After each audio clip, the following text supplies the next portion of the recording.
Voy a hablar de Tom Reagan y lo que sí pediría es que si me acerco a la media hora, me avises. Bien, y bueno, Reagan es un filósofo que tiene una peculiaridad, y es que él intentó realmente hacer una teoría para defender una idea. Voy a decir que todos los filósofos que se han dedicado al tema de los animales actualmente han intentado hacerlo, pero no como él lo hizo, en el sentido que realmente intentó hacer todo un compendio, ¿no? Una teoría completa y dando paso a paso para poder justificar finalmente que los animales merecen un trato distinto al que normalmente le damos. Lo que pasa es que en el caso de Reagan hay un elemento que yo creo que es una clave interpretativa para entender bien a Reagan, y es que Reagan surge sobre todo como un enfrentamiento a un planteamiento previo, que era el planteamiento de los utilitaristas. Como digo ahí, primero fueron ellos, los utilitaristas lo tenían muy fácil, lo de dar el paso para reivindicar que los animales merecen una consideración distinta a la que normalmente se le daba. Los utilitaristas, como sabéis, es una teoría que entiende que la corrección de nuestras acciones depende finalmente de las consecuencias de esas acciones respecto al bienestar de todos los afectados.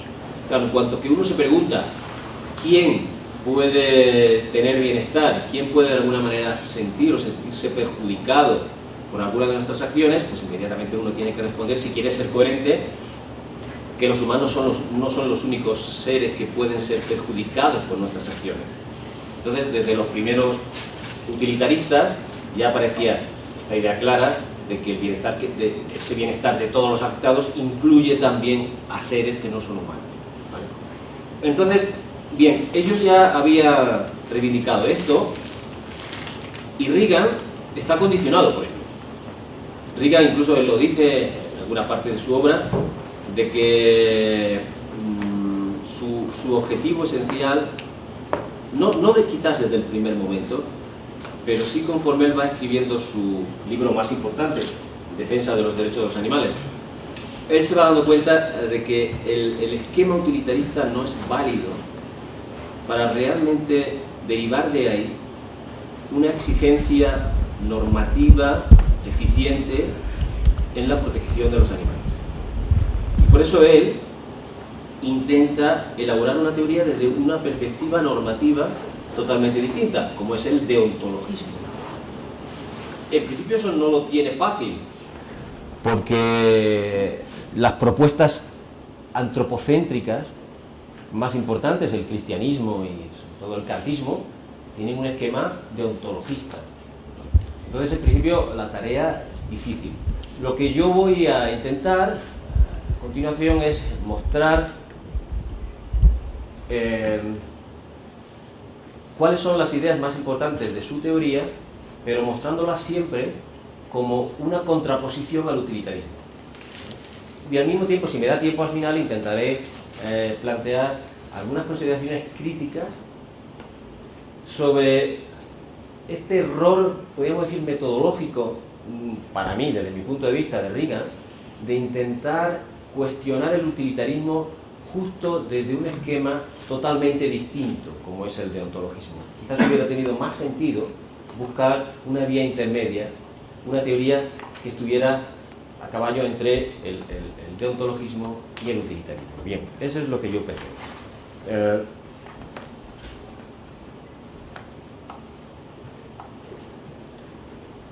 Bien, el utilitarismo quiere pero no puede.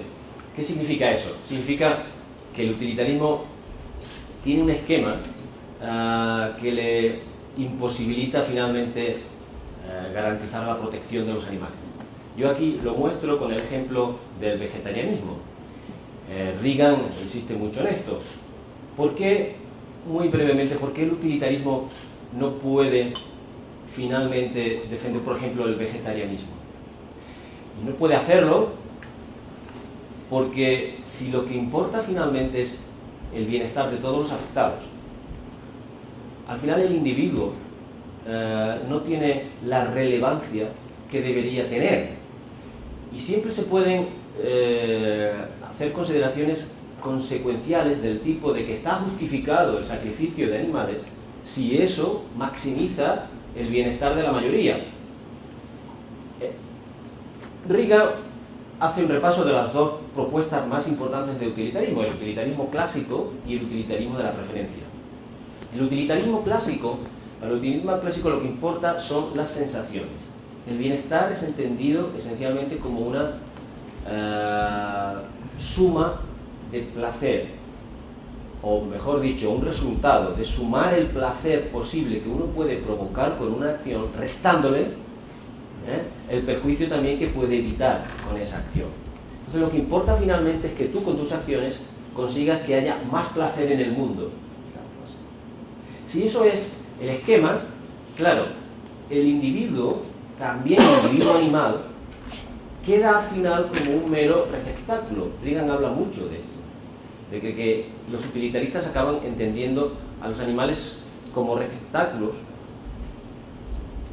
porque si lo que importa es la cantidad total de bienestar, no habría ningún inconveniente en que uno pudiera eliminar algunos individuos que producen cierto placer viviendo, disfrutan de cierto placer viviendo. Podría uno eliminar a esos individuos y en su lugar uno pone a otros individuos que disfrutan ese placer que se ha perdido, sacrificando al otro, porque al final lo que importa es el cómputo total. El estado de cosas final, digamos, no ha variado, ¿vale? Entonces eso es lo que justificaría que a veces comer puede ser algo correcto, porque los individuos son reemplazables. Si tú puedes sacrificar a algunos animales para que los seres humanos se alimenten con su carne, al mismo tiempo permitiendo que siga lo que es la producción industrial de carne, pues al final no cambia el cómputo total, no cambia la suma, ¿vale? Peter Singer se dio cuenta de esto e intenta cambiar algo las cosas, diciendo que la vida del animal, de algunos animales, puede tener realmente más peso si entendemos que hay animales que tienen preferencia por vivir y entendemos que el bienestar no es esencialmente una cuestión de placer, sino que es una cuestión de satisfacción de intereses, de satisfacción de preferencias. Hay algunos animales que prefieren vivir a morir. Y en ese sentido, Singer dice, habría un cierto avance con respecto al utilitarismo clásico. Pero, como bien Hart le critica y Tom Reagan recoge, tampoco se avanza mucho porque el esquema sigue siendo un esquema globalista, sigue siendo un esquema de sumar, en este caso, no placer, sino satisfacción de preferencias.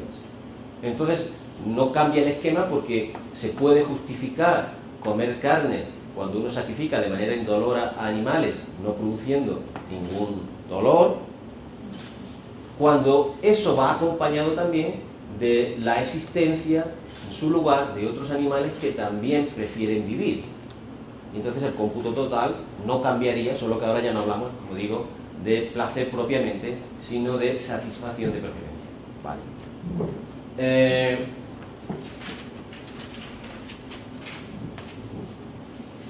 Frente a eso, ¿qué es lo que pretende hacer Reagan?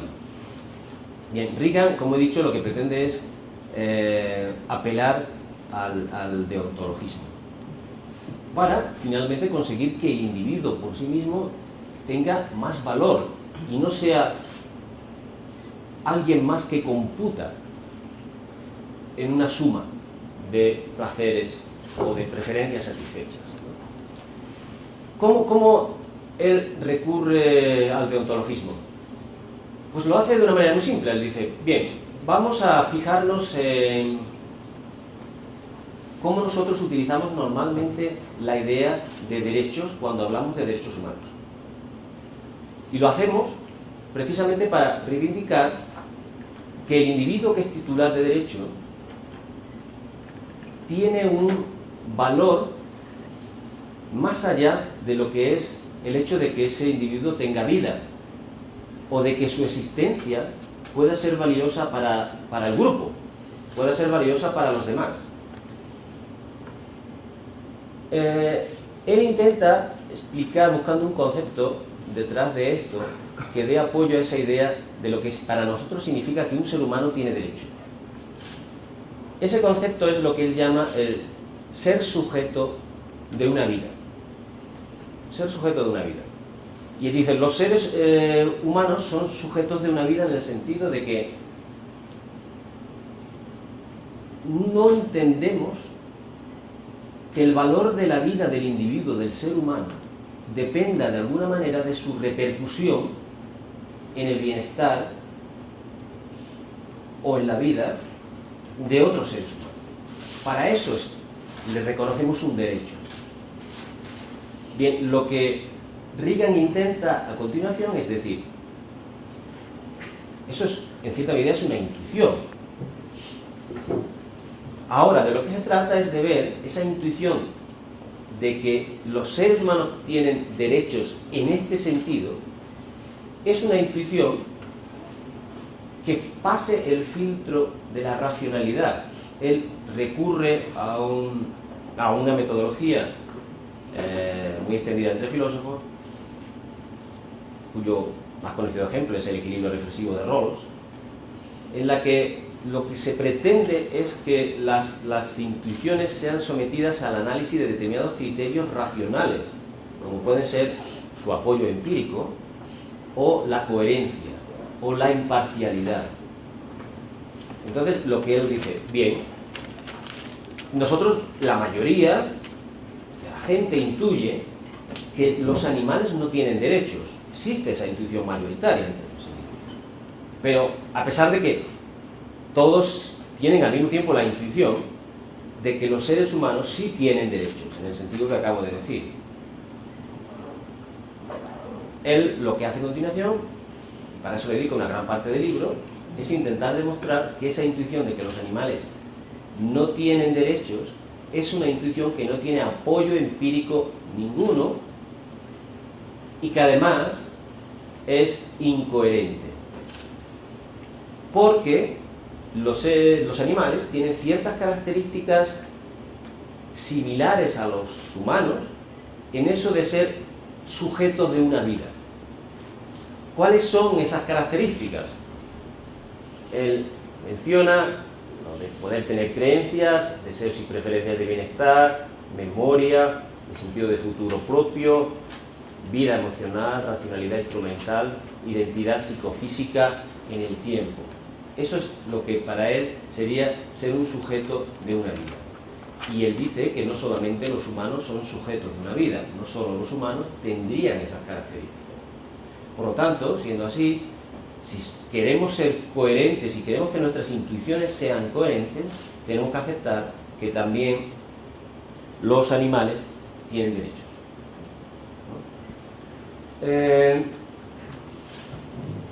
Ahora bien, lo que yo quiero ahora, si tengo tiempo, es intentar plantear algunas cuestiones críticas sobre la teoría de Reagan, para demostrar que tampoco consigue mucho con respecto al utilitarismo.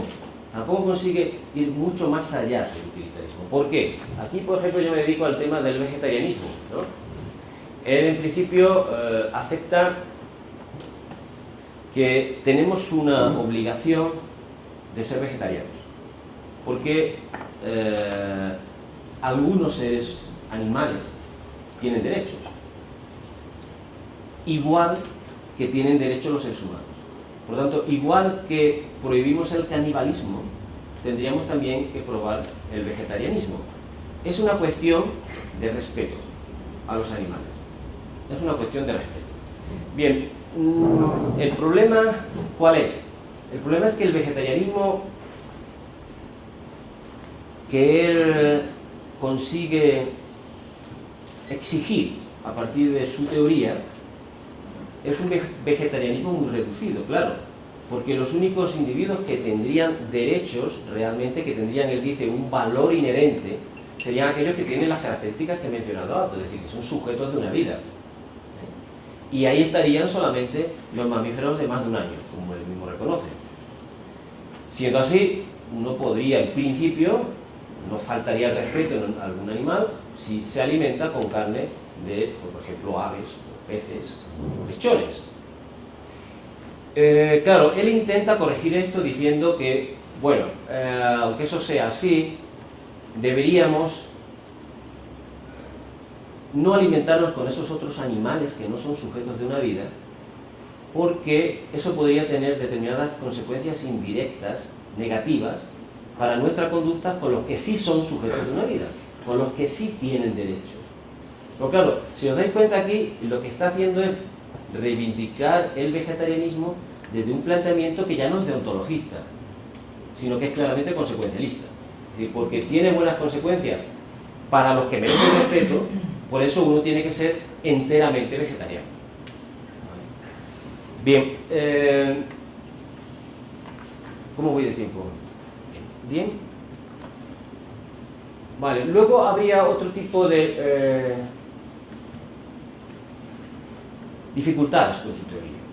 Por ejemplo, algo que también preocupa mucho a los animalistas, y es ¿qué hacemos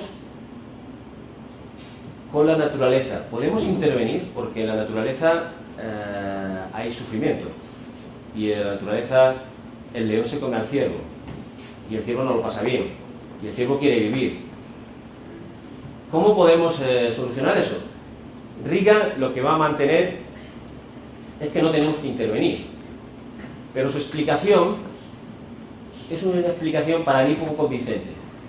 No tenemos que intervenir en la naturaleza porque no se está produciendo ninguna injusticia, ya que, aunque es cierto que el ciervo tiene derecho a vivir, el león, cuando se le come al ciervo, cuando caza al ciervo, no está actuando como un agente moral. Por lo tanto, no podemos decir que está violando sus derechos, los derechos del ciervo a vivir. Vale, eso se puede entender, pero el problema es, ¿qué hacemos entonces con otro tipo de situaciones en donde tenemos la posibilidad de intervenir para auxiliar a alguien? Imaginemos a un ser humano que está a punto de que le caiga una roca encima. Tiene uno una obligación moral de advertirle, de empujarle de alguna manera para que no le caiga la roca encima. Tiene uno esa obligación moral. Desde el planteamiento de Reagan, literalmente no, porque ahí no se está cometiendo tampoco ninguna injusticia. La roca tampoco es un agente moral. Por lo tanto, claro, la derivación de su teoría sería que no podríamos justificar lo que normalmente conocemos como el deber de beneficencia, el deber de ayudar a alguien simplemente porque está en peligro.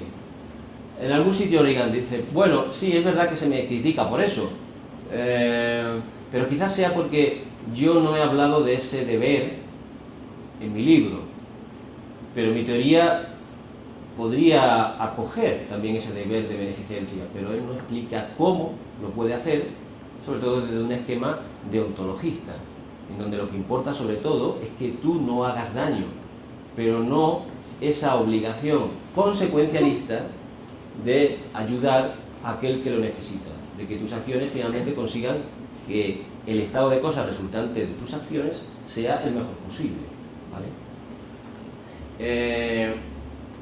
Luego está otro tema interesante, que es el tema de la experimentación médica con animales.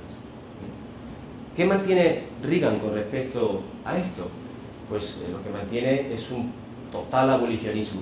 Él mantiene que en ningún caso se puede experimentar ni siquiera médicamente con los animales, ni siquiera para conseguir finalmente pues, una vacuna, por ejemplo, que pudiera salvar a mucha gente. ¿Cómo lo justifica él? Bien, él habla de que los individuos que tienen valor inherente, como he dicho, que son sujetos de su vida, tienen por ello un derecho a que se les respete. Y ese derecho a que se les respete es absoluto. Ahora bien, dice Reagan, eso no quiere decir que tengan un derecho absoluto a que no se les dañe. Él considera que sí se puede dañar a un sujeto de su vida, pero sería solamente en determinadas situaciones extremas, lo que él llama casos de prevención, casos en donde, digamos, al final todos lo van a pasar muy mal, y la única manera de evitar que todos lo pasen mal es provocarle a alguien un daño. Pero eso, dice él, no es faltarle el respeto, no es faltarle el respeto, porque no se hace, esto es un poco lo que es más difícil de entender, no se hace desde un punto de vista utilitarista de buscar el mejor de los resultados, ¿vale? Por ejemplo, en donde se ve muy claramente una cierta incoherencia en este planteamiento es cuando él se posiciona frente a un caso que ya es muy conocido en el ámbito de la ética aplicada, que es el caso del bote salvavidas. Es un bote salvavidas que zozobra, que se está hundiendo por exceso de peso. Resulta que hay 4 seres humanos y un perro. Arrojando a alguno de esos individuos, incluido el perro, ya no habría problema. Entonces se plantea qué es lo que éticamente se debe hacer en ese caso. Y en ese caso, Reagan, en una parte de su libro, viene a decir que por supuesto hay que arrojar al perro. Pero aquí es donde ya empieza a no cuadrar todo esto, porque si por un lado él ha defendido que al final todo aquel que tiene valor inherente lo tiene igualmente, todo aquel que tiene derecho a ser respetado lo tiene en igual medida, ¿por qué no elegir un método más imparcial, digamos, o más coherente con esa perspectiva en una situación excepcional, pero una situación posible, como esa del bote salvavidas, como por ejemplo sería la de arrojar una moneda al aire y ver quién es el que tiene que dejar el bote, si todos tienen el mismo valor, ¿no? Bien, entonces en ese sentido, en fin, luego si queréis al final podemos ver un poco más sobre este tema. Ahí se ve una cierta incoherencia en el planteamiento de Reagan. Y ya por último, yo lo que quería plantear es qué hubiera sido mejor o qué sería mejor para enfrentarse a un planteamiento como el del utilitarismo. Y yo lo que intento defender un poco en mis escritos es una idea que fusione a su vez esas dos ideas. La ética está para mejorar las cosas, evidentemente eso es una idea consecuencialista, pero no a costa de los individuos. Eso es muy difícil porque sería un poco como la cuadratura del círculo. ¿Cómo consigues hacer eso que deontologistas y utilitaristas mantenían que era imposible y por eso cada uno mantenía una postura distinta, ¿no? Yo creo que la solución sería una teoría que yo llamo consecuencialismo de derechos, en donde lo que importa finalmente no es conseguir un mayor bienestar, sino conseguir una mayor libertad. Y eso articularlo conforme a una teoría de 2 niveles. Una teoría de 2 niveles que consiste en, tirándome un poco en Richard Heart, que ya defendió esta teoría hace mucho tiempo, defendiendo la necesidad de comportarnos normalmente a un nivel que él llamaba intuitivo, como si todos los individuos que tienen la capacidad de sufrir, que son seres sintientes, tuvieran derechos, y derechos que son innegociables.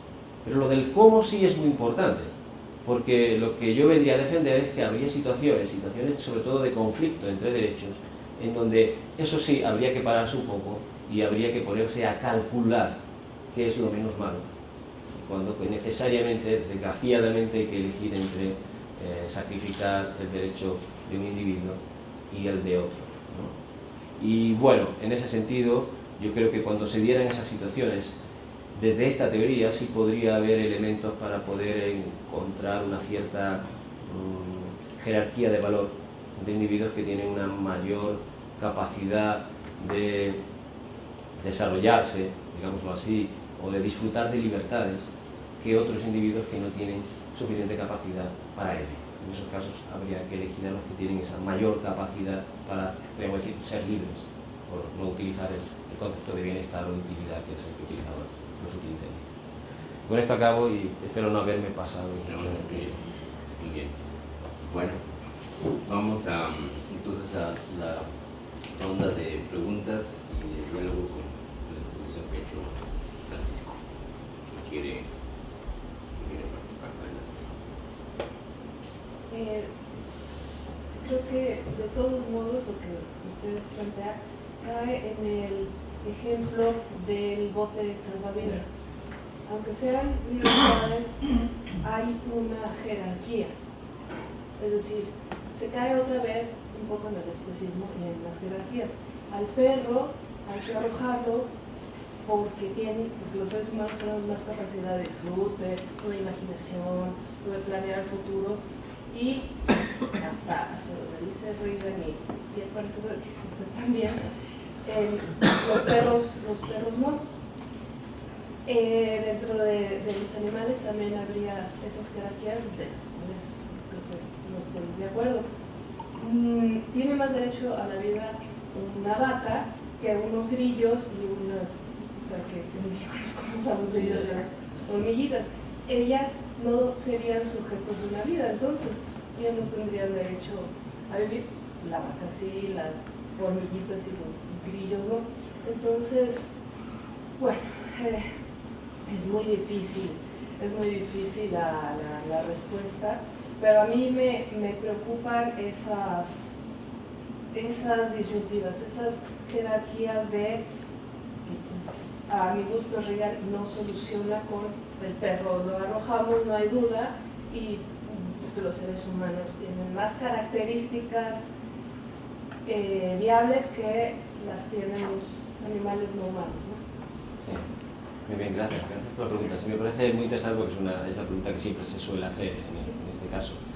Y yo lo que suelo responder es que creo que es inevitable, no creo que sea inevitable que los seres humanos siempre salgamos ganando. Es un poco lo que se está planteando.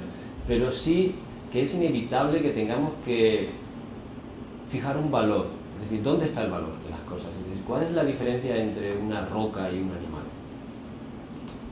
Y para eso tenemos que ponernos a preguntarnos lo que nos se han preguntado los filósofos durante muchísimos años, y es algo que estamos empezando a preguntarnos ahora. ¿Dónde está el valor? ¿A qué concedemos valor? Claro, cabe la opción, como usted bien dice, de poder entender que todo ser vivo tiene valor. Y hay planteamientos que así lo defienden, que son planteamientos biocentristas, ¿no? Y seguramente que pueden ser racionales esos planteamientos. Pero aquí entramos también en otro terreno de hasta qué punto se puede hablar de mayor o menor racionalidad, e incluso yo añadiría hasta qué punto las intuiciones pueden tener también un lugar importante. Y claro, el tema de que cualquier ser vivo tiene valor por tener vida es un planteamiento al menos bastante contraintuitivo, ¿no? Es decir, entender que una bacteria tiene el mismo valor su vida que la vida de un ser humano, pues es algo en principio bastante chocante. Entonces, claro, cuando entramos en eso es cuando tenemos que buscar una cierta lógica, un sentido a ese valor que concedemos. Yo entiendo que el sentido que podemos conceder es el sentido, en principio, de la capacidad de sufrir. Yo creo que eso ya significa dar un paso importante para salirnos del antropocentrismo, y creo que no es un planteamiento antropocéntrico, aun cuando pudiera parecer, como bien plantea, que, claro, cuando hay conflicto entre seres sintientes, los que tienen prioridad son los seres humanos. ¿Y por qué? Porque los seres humanos tienen la capacidad de sentir, y algunos animales también. Pero quizás eso no sea lo único que importa, porque sabemos que también una cosa distinta es la capacidad de sufrir y otra cosa distinta es el querer vivir. Es decir, lo que de malo tiene dañar a alguien es distinto a lo que de malo tiene quitarle la vida a alguien. No siempre coincide, ¿no? Y bueno, eso nos llevaría también a muchas cuestiones. Yo sí creo que hay un cierto antropocentrismo en mi planteamiento, en el planteamiento de Reagan, por supuesto, pero es un antropocentrismo podríamos llamarlo epistemológico. Es decir, no podemos más que conocer desde nosotros mismos. Es decir, solamente podemos entender que es malo hacer sufrir a alguien. Y entendemos también que hay algunos animales no humanos que pueden sufrir. Eso es antropocentrismo epistemológico, porque estamos ya presuponiendo que no hay otra manera distinta de sufrir que no sea la humana. Es verdad, pero no la conocemos. Entonces, entiendo que el antropocentrismo es epistemológico, pero el resultado no es un antropocentrismo normativo, ni un antropocentrismo ético. Creo que es un sensocentrismo que, claro, al ser hecho desde una epistemología antropocéntrica, está condicionado a la hora de ver qué es lo que tiene valor y a la hora de resolver los conflictos entre valores. Pero es lo único que puedo decir, no puedo decir. Yo tengo una duda en ese respecto a lo que acabas también de mencionar. Cuando se refiere a algunos seres prefieren vivir, es decir, se refiere a que hay otros seres que no querrían vivir.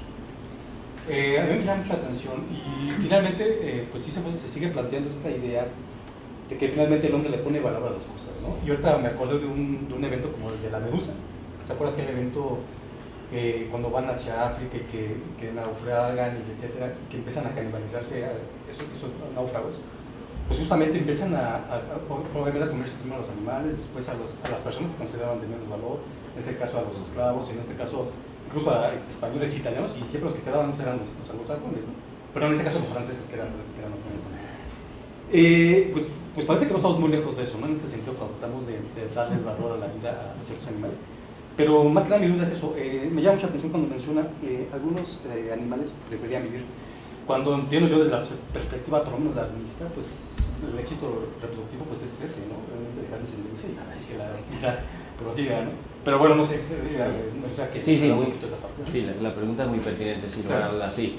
Lo que pasa es que ahí, y en esto coinciden tanto Reagan como Peter Singer, ellos distinguirían entre lo que sería el interés por vivir y la preferencia por vivir. Ellos sí aceptarían, por supuesto, que a cualquier ser vivo le interesa vivir. Pero tener preferencia por la vida es otra cosa. Tener preferencia por la vida es entender que el mal es un daño. Claro, esto se puede entender de muchas maneras. Los seres humanos tienen una concepción distinta del daño que supone la muerte. Y los animales, pues dependiendo del grado de racionalidad que tengan, lo entenderán de manera distinta. Pero ellos sí ponen una cierta barrera para decir, ¿cuándo, esto que yo decía de que tenemos que dar un valor a las cosas, cuándo es un daño quitarle la vida a alguien? Cuando, claro, Peter Singer lo decía porque él hablaba de las preferencias como elemento decisivo. Tener una preferencia por vivir es eso de decir, yo tengo un pasado, y en sentido de que tengo un pasado, también tengo un futuro. De una manera muy básica lo puede saber eso un animal, pero sí puede entender que hay un cierto perjuicio, ¿no? Cuando de pronto su vida se ve frustrada, y puede verlo en un animal de su especie que de pronto muere al lado, y puede entender que eso es un daño. Pero otros animales no entienden que eso es un daño. Son, como se les suele llamar, criaturas del presente, porque no tienen ese sentido de futuro y de pasado, de verse a ellos mismos como un individuo distinto, y que como tal deja de existir y se priva de ciertas preferencias, diría Peter Singer, que va a tener en el futuro, porque él sabe que si muere no va a poder seguir con sus cachorros, etc. Entonces, bueno, eso es lo que entienden por tener preferencia por vivir, como algo distinto al interés por vivir que ellos se dicen pueden tener otros animales, ¿no? Y respecto a lo primero que planteaba, sí, claro, en situaciones límites es donde podemos constatar que todos los seres humanos, cuando hablamos incluso solamente elegir entre seres humanos, también tenemos criterios de preferencia en situaciones límites, primero mujeres y niños, como se decía, algo antiguo, pero se decía, o en situaciones así como la que has comentado, de decir, bueno, que si alguien tiene que sacrificarse, pues no sé, quizás que se sacrifique pues aquel que lo tiene peor, o aquel que le queda pocos años de vida, por ejemplo, frente a un niño que tiene su vida por delante. Es decir, ese tipo de criterios de que nos sirven para preferir una vida a otra entre seres humanos, lo hacemos, desde incluso el antropocentrismo más fuerte, ¿no? Bueno, eso es lo que... Sí. Sí, muchas gracias, doctor. Tengo una duda respecto a la experimentación. Entonces, con todos estos criterios de poder sacrificar a los que, o sea, de sacrificar a aquellos que, por el bien de los demás, o sea, sacrificar a algunos por el bien de los demás, ¿qué pasaría entonces con la industria que está ahorita produciendo carne en laboratorio? Este sería un tema en el que, o sea, no hay que abolirlo, según Reagan, y estaría como de acuerdo con esta situación, porque pues finalmente también se está utilizando animales para extraer las células y reproducirlas en laboratorio, aunque tal vez el impacto sería menor en todos los ámbitos. Sí. Claro, sí, es verdad. En ese sentido, ellos creo tendrían que posicionarse para criticar esto solo de una manera indirecta, en virtud de las posibles consecuencias que tendría a la hora de cómo valoramos a los animales. Porque en principio no habría un daño directo, es verdad, pero sí podría haber una consideración muy instrumentalista de los animales, aun cuando no hubiera ese daño directo. Pero sí es verdad que no podrían condenarlo como que tendríamos un deber directo de no alimentarnos de esa carne producida en laboratorio.